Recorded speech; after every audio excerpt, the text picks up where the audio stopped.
puff of smoke over the lip of the track. Number 23 with Iron Mike McGill spun through the wall and down the embankment. Living up to his nickname, Iron Mike is not seriously injured.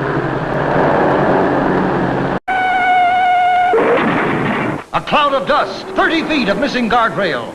The missing car is Bill Brown's. It pitched over a 26-foot embankment and lies wrecked, although...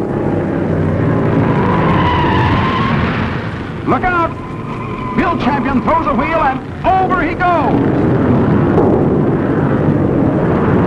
The yellow flag alerts all drivers to reduce speed and hold their positions. Bill Champion is all right, but his car won't race anymore today.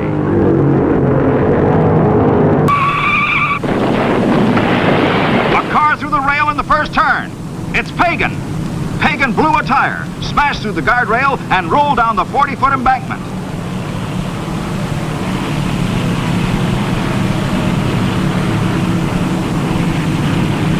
Signals from the safety crews slowed the race. Pagan's car rolled end over end after blasting through the heavy steel retaining fence, yet Pagan is unhurt.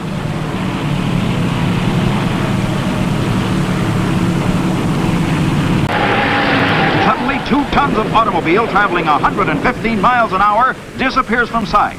An oil slick on the first turn and a missing guardrail torn out in a previous accident was a combination Jack Smith couldn't handle. Although number 47 is completely wrecked, the driver walked away. The hours of competition that make new cars old in a single afternoon are taking their toll. Nightmares like this. They're trying to get Junior Johnson out of the car he dreamed of racing in the Southern 500. During time trials, Johnson cut a 140-foot hole in the third turn guard rail. Providence and U.S. safety devices kept Johnson from injury.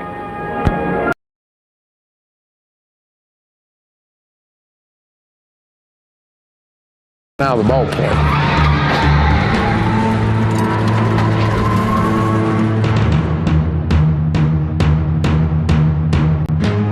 They said Lee Petty just went over turn 3 and 4 wall.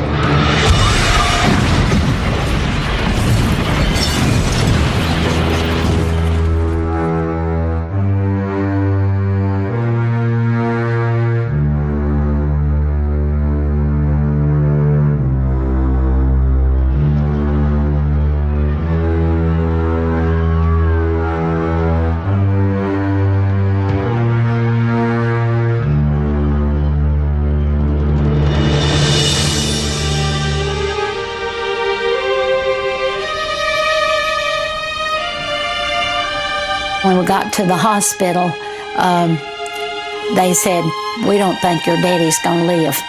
Said it's going to be touch and go. Went in to talk to him. He was.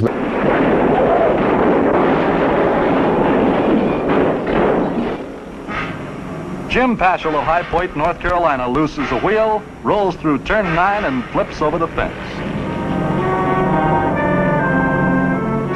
The car is a wreck, but Paschal climbs out with a torn shirt and a scratch on his shoulder.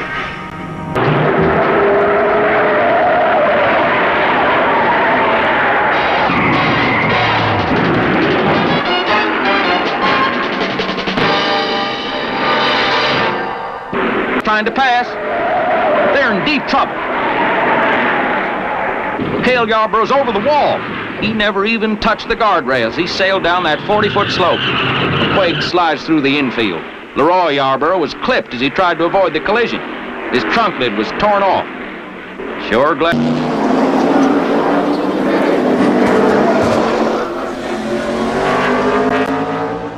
Spectacular accidents that I've ever seen in motor racing occur at this track last year in the Permitex 300. Red Farmer barrel rolled his car, how many times I don't know, down the front straightaway. The man escaped almost uninjured. He was at the racetrack the next day. How did that occur?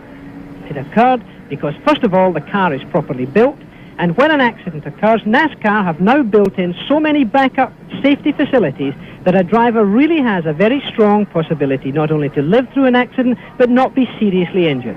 From my point of view, in all of my racing, I've never... Sachs, who had an accident here during the practice and flipped his car over near turn number 2. Dick Trickle and Bob Shack hold down row number 18. The 19th row consists of Denny Wilson and Mike Potter, and all in row number 20 will be James Hilton driving car number 48. Well, we have a short delay here because of a shower that passed over the track a few minutes ago. They're trying to dry the track. We should be underway within a few minutes. In the meantime, we're going to come back with some interviews. And Derek, let's see what happens.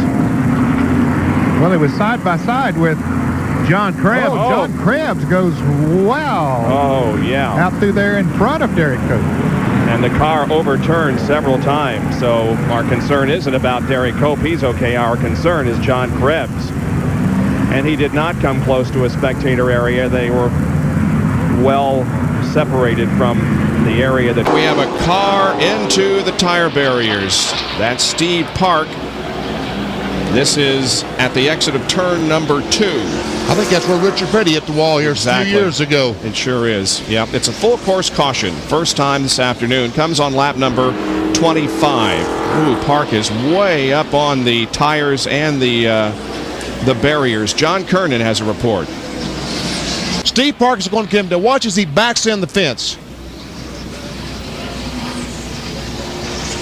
Overturns completely in the air, comes down on all 4. Looks like those guys at the X Games, the way they do those skates.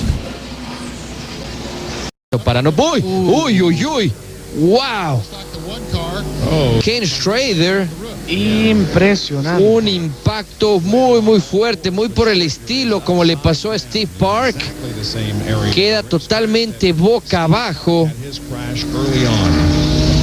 En segundos llega la asistencia para Ken Schrader, pero este sí voló realmente. En breve vamos a verlo en cámara lenta, pero este realmente voló, ha quedado gomas neumáticos arriba. Esperemos que esté en buena condición Ken Schrader.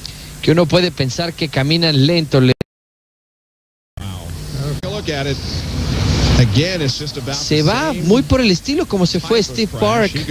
Se va, pero él sí vuela mucho más alto. Vuelta y media la que da.